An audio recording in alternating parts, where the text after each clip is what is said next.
medical ammo right now?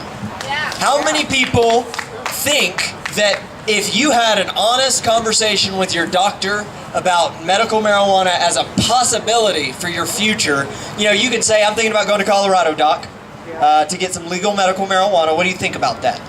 If you have that conversation with that doctor, and that doctor is even remotely supportive of it, here's what I want you to do. Say, doc, what I need is for you to write a letter that says, you're my doctor, that you know what medical marijuana is, that you've done some research on the topic, and that you think, despite the laws here in Texas, I could benefit from it, and that you're encouraging me to go to Colorado and get medical marijuana.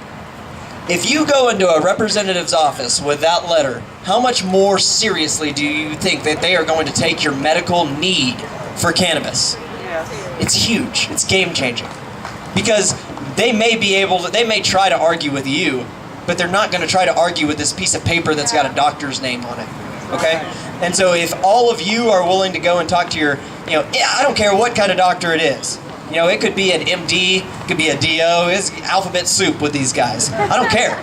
But talk to them, get their name on a piece of paper that says, I think that my patient, who I've seen for X number of years, could benefit from this. A number of the people who have spoken here today have done just that.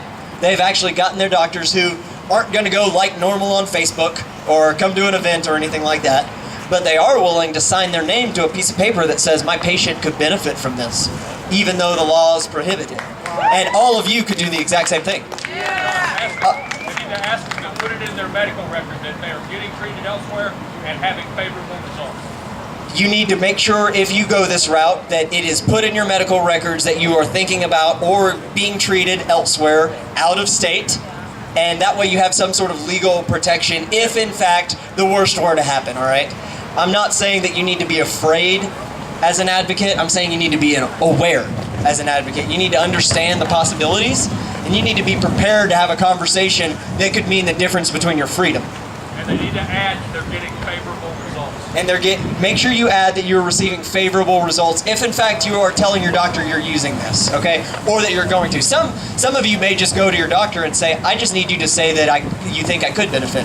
I'm not trying to go use it right now, doc, because it's illegal here and I could lose my kids or any number of things that are important to me, I could lose it just over the fact that I choose this medicine. And so if all of you go and become advocates, not only on Facebook, not only at your work, not only at school or where it's comfortable, but in the doctor's office. If you're talking to these nurses and these physicians, all of these different medical professionals who aren't receiving a medical marijuana education in school, guys, they're just not. It's not happening. They're not being taught that marijuana could help their patients. So no, not surprisingly, a lot of them don't have the right idea about what it is that we're standing for.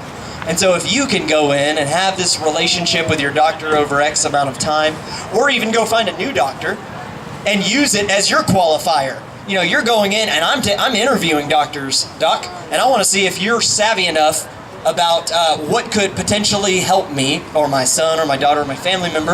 I want to make sure that you're the type of doctor who's going to be honest with me about the different things that could help me. And go and interview the doctors until you find one that you like. And when you find one who's willing to have a good conversation with you about cannabis, go and refer your friends to that doctor, so that doctor can see that this could actually benefit their business too, if they decided all of a sudden to be known as the 420 friendly doctor, as my friend David Sloan has been known as the 420 lawyer. How much do you think that's helped his business? It's substantial, I assure you. And the same could be said for these doctors too. These doctors who are tasked with a sacred duty to provide the best possible care to their patients. Do you agree? Yeah. To wear a white lab coat means that you need to be willing to put your personal feelings aside in the name of science, right? Yeah. Science! Yeah. And if you can be the one that doesn't go and necessarily hit your doctor with 10 factual points about medical marijuana, but maybe one or two, and tell an emotional story, guys, we could be having medical doctors out here at the next one of these. How great would that be? That's what I'm hoping for. Actually, one of the main reasons we have this event today is I want the medical professionals in Texas to see that the patients want this so bad, they're willing to come out and demand it. And these doctors need to get with the freaking program, because the rest of the country is laughing at Texas saying they're still locking people up for this shit. For possessing an ounce of marijuana, you could lose your student aid, your driver's license, your home, your children, everything over this plant. When 23 other states in this country have medical marijuana. That is ridiculous. Texas isn't stupid. Texans are not stupid. Texans are pissed off that they keep getting stupid answers to their medical marijuana questions, right? So let's all be advocates together. And there is nobody better that I can think of to introduce next with regard to becoming an advocate out of pure freaking need. Need for the safety and livelihood of your offspring. If there is not a more natural and protective instinct in your body than that, I don't know what, I have nothing to even say to you. And the thing that I love about Dean Bortell and the Bortell family is they come at this from an entirely different angle than Texans are used to hearing about it. They're used to seeing, maybe somebody like me, or maybe somebody with some dreadlocks, or, somebody that they're not used to seeing talking about medical marijuana. And what they are hearing is Peter Tosh playing in the background, or Bob Marley, because they have their own limiting belief or stereotype about this culture. But with the Bortell family, we're talking about a Christian, conservative family. We're talking about a family that lives in a nice part of town, that pays taxes, that are established in their community, that have friends and influence. We're talking about people that you can't just forget about. We're talking about people with a story of urgent need for medical marijuana, and how they may have to uproot and split up their family just so that this little girl has a chance to have access to one of the only things that could potentially improve the quality of her life. How many people know somebody with a story similar to the Bortells? Make some noise. And so as you can see, the Bortell story is not actually unique. They're just willing to be very public and loud about it. And that's what I'm encouraging all of you families out there to do. You don't have to go and talk about your own marijuana use, or you don't have to be talking about that if you are treating your child with cannabis. You don't have to mention any of that. You go and advocate for their legal right to use it instead. Go and advocate for a sensible change in marijuana policy like Team Alexis has been doing, like the Bortells will continue to do, surely if they have to uproot their family and move to Colorado, just so little Alexis can have access to marijuana medicine. And so please, do not do anything but listen to what this man is about to tell you, and give it up for Mr. Dean Bortell of Team Alexis.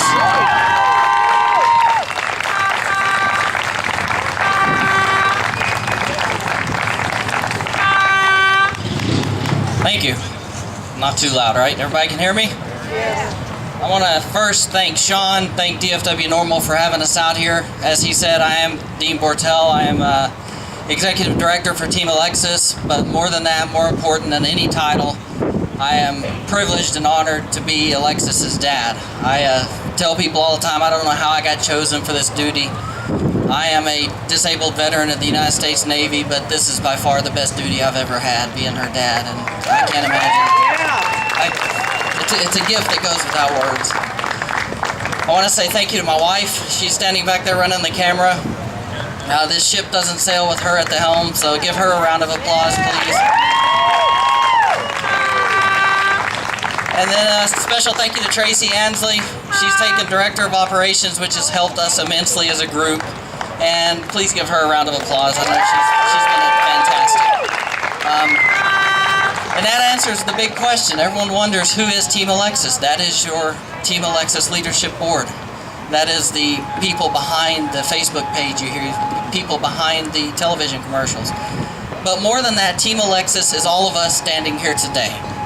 It's not one person. It may have her name. It may have the word team in it.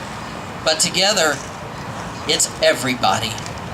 It's everyone who stands shoulder to shoulder, against ignorance, against misinformation, and against lies that have been flat out told to us for the past 80 years. That's right. That's right. I had a speech written, and it was pretty good. Alexis helped me write it, so it had to be pretty good. But how many of you follow us on Facebook?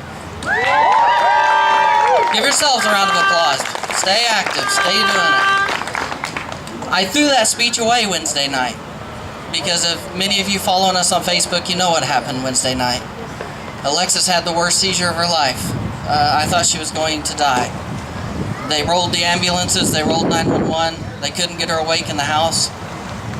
They rolled her to Dallas Children's, and we get there, get in the hospital, and there wasn't anything the doctors could do but observe her and hope the seizure passed. That's where we are. Where were we? 2013, we were a normal family, like any family out there, like your family, like others. She had her first seizure July on her couch, and we were rushed to the hospital, went through doctors, specialists over the next 6 months, medicines. You can't even imagine how many medicines we went through. But they didn't work. But we learned we weren't the only ones. Over 30% of epileptics will fall into what they call intractable epilepsy, and that is epilepsy that pharmaceuticals cannot help. 150,000 Texans, 150,000 Texans have intractable epilepsy. That's one disease. One.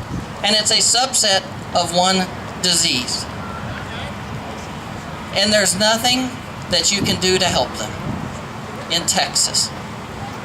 But if you get in your car, as we learned in August, and you drive 12 hours northwest, there is an entire state of physicians, specialists, doctors, neurologists, hospitals who are willing to sit down and talk to you about a medication that has been part of our species' history for over 1,000 years.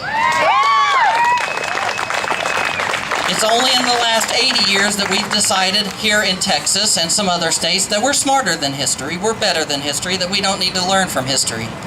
I don't think that's a very good idea, do you? No. So we went there, desperate for anything. I mean, we would have settled for any kind of seizure control. But we met hundreds of people while we were there at a party. We went to this large party, a gathering like this, all of them cannabis patients. And they could stand there and say, I'm a cannabis patient. Now, we're not. We're in Texas. We're not medicating. I want to get that on the record. But they could stand there in this park with their children and say, we were in a wheelchair a year ago, and Alexis is running around with her child playing in the playground, and they're not taking anything but cannabis oil. Nothing. And guess what, Texas? That's the truth, and it doesn't make a damn if you like it or not.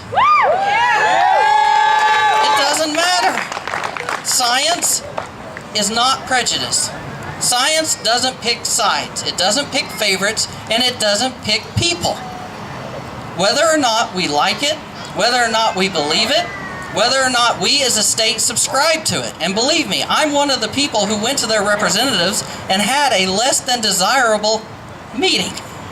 I think I'm not going to call him out by name because I'm not going to give him my time. Yeah. All right? But it wasn't good. And that's where Team Alexis started. So guess what? He may not like us, but he's the reason we exist. All right. He's good for something. He started something, that's right. And so you might have seen us on the news a little bit once or twice in the last couple of months. And I hope that you haven't got confused in the last week, because I want to address, it was an edit job that was done that made it sound like we were leaving. And I want to give each of you my personal oath that no matter what happens in 2015, no matter what bill does or doesn't get passed, that Team Alexis will never quit fighting in Texas until every patient has access to medical cannabis. There you go. I have been blessed with a career that allows me to travel. It gives me the freedom to move my family around, gives me the freedom to help others. And I do that. I don't want credit for it. I don't want thanks for it. All I want is to help other people, and I'm going to continue to do it in the name of Team Alexis, and you guys are going to get all the credit, and because we're going to do it together. And if this fight takes to 2017 when we have our next session, then it takes to 2017. Now, if Alexis has to relocate, she has to relocate, and by God, we're going to do it. And it's going to happen in May. But come June, Alexis will have access to the medication she so desperately needs. I promise you. And we're not talking about theory. She's been through the process. She's done everything legally. She's been evaluated by the doctors. They have said that it is her best course of action. Okay? We're not talking about theoreticals. It's done. We're just waiting to do it legally, and we're going to stay here, and we're going to fight, and if we don't prevail in May, then we'll go. And I'm going to stay, and I'm going to keep fighting with Tracy, and I'm going to keep fighting with DFW NORML, and I'm going to keep fighting with every one of you until we get this done. I was talking to Sean before this, and I was talking about Alexis. I said, if they're afraid of her now, and I mean the legislators, wait until she gets to Colorado. And I agree, this is just a medicine. It may or may not work, but it's working for a lot of people. If she gets to Colorado and it works, if you think you've got a lot to answer for now, you go to your election next time, sir, and you explain why you threw a girl out of Texas and she hasn't had a seizure in 2 years. How can you be so ignorant?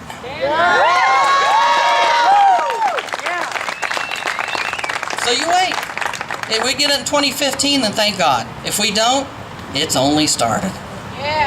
So let's talk about what we do have. Let's talk about the CBD-only bills, all right? Team Alexis does not support the CBD-only bills as written. We do not. Now you say, well, your daughter's got intractable epilepsy. Are you insane? No. We are guided by science, and we are guided by compassion, both of which CBD-only bills fly in the face of. They may be supported by certain groups, but you ask those groups if they also support broader legislation and see what kind of answer you get. It's all about the questions you're asked and the statements that the press writes to support that. So let's talk about, if I'm going to complain about a bill, I'm going to offer a solution. Can these CBD-only bills be saved? Yes. And you're, whoa, wait a minute, what?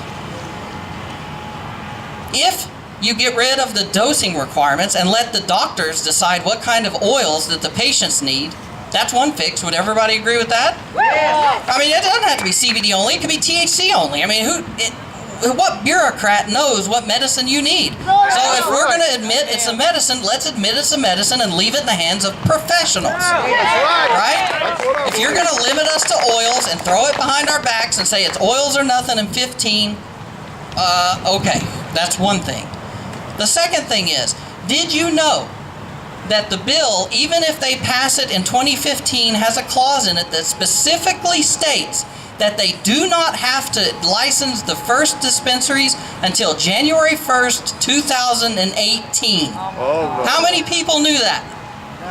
No. It's written in the bill. I have it back there. I'm happy to show it to you. January 1st, 2018 at the latest. How many people think that they'll be done a day early? No, it's a government. I worked for them for a lot of years. I kind of know how it works.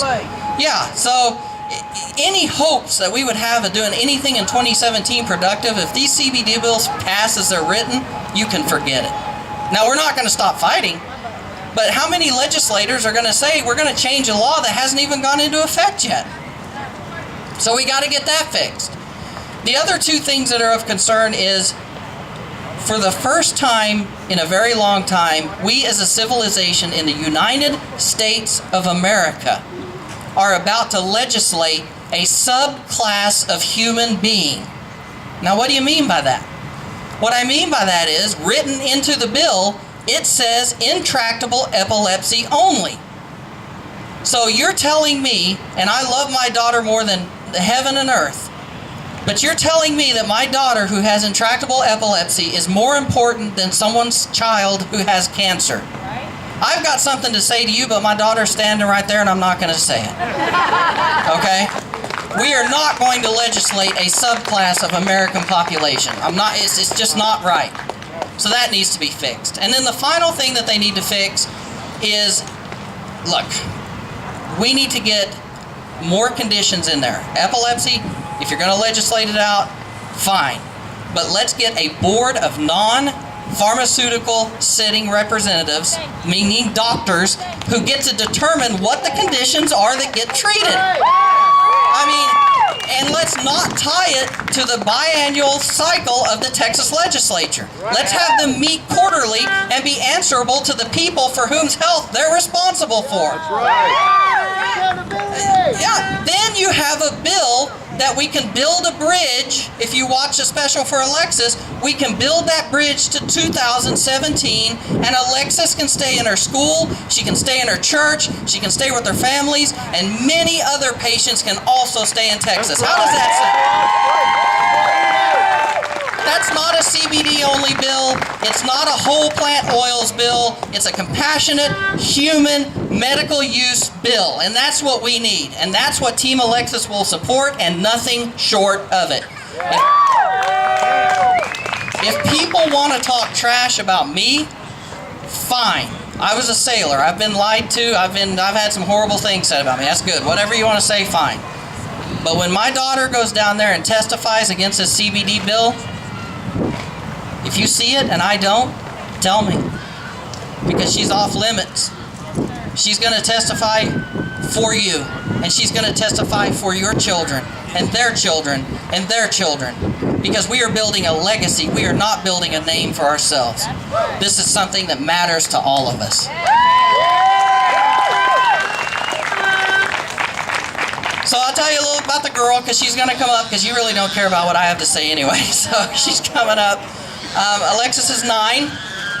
She has intractable epilepsy. She's been fighting it for about 2 years. She had a really close call on Wednesday. She has recovered remarkably the last couple of days. She's still suffering a little bit of the side effects. Anyone who has epilepsy knows you have a slight epileptic hangover after a seizure.